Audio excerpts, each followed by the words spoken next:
Neymar জানিয়েছে আবারও আগের রূপে ফিরবে ব্রাজিল এবং নেইমার ফিরছে আগের চেয়ে অনেক শক্তিশালী হয়ে।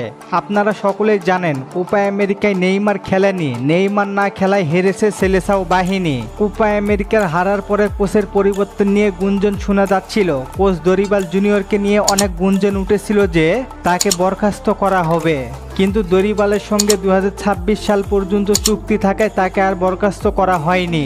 তবে নেইমারের কাছে প্রশ্ন করা হয়েছিল এই কোচিং স্টাফ নিয়ে আপনারা বিশ্বকাপের বাছাই পর্ব খেলবেন কিনা। তখন সেই প্রসঙ্গে নেইমার বলেন, আমি কোপা আমেরিকা খেলতে পারিনি, আমি বলতে পারবো না তার কোচিং ট্যাকটিক্স কেমন।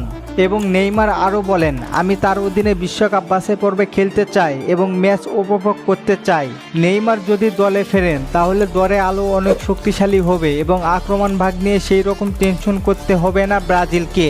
তাছাড়া নেইমার তার নিজের মতো করে দলটি সাজাতে চায় এবং ব্রাজিল ফুটবল ফেডারেশন যদি কোচ চেঞ্জ না করে এই দল নিয়ে সামনের দিকে এগোতে হবে। আমাদের দলে অনেক প্রতিভাবান প্লেয়ার রয়েছে যারা অনেক ভালো ভালো ক্লাবে খেলেন এবং পারফরমেন্সও অনেক ভালো করেন। তাদেরকে জাতীয় দলে এমন পারফরমেন্স দেখাতে হবে তাহলে ব্রাজিল নতুন করে কিছু করতে পারবেন।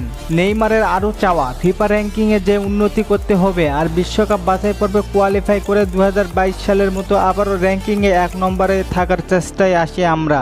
আপনাদের কি মনে হয় উন্নতি হবে কি ব্রাজিলের? জানিয়ে দিন কমেন্ট করে। রাজীব ভাই কমেন্ট করেছেন কুতিনহো কি খেলবে? ভাই পাকুয়েতা ইউরোপে আর খেলতে পারবে না, আপনারা সবাই জানেন। তাই তার বদলি হিসেবে কুতিনহোকে ব্যবহার করতে পারেন কোচ দরিবাল। নাসিম ভাই জানতে চেয়েছেন পরবর্তী খেলা কবে? ভাই সেপ্টেম্বর মাসে 7 তারিখে। আরেক ভাই জানতে চেয়েছেন মার্সেলো কি খেলবে? তার বয়স 32। আর রবার্তো ফিরমিনোরও খেলতে পারবে কিনা?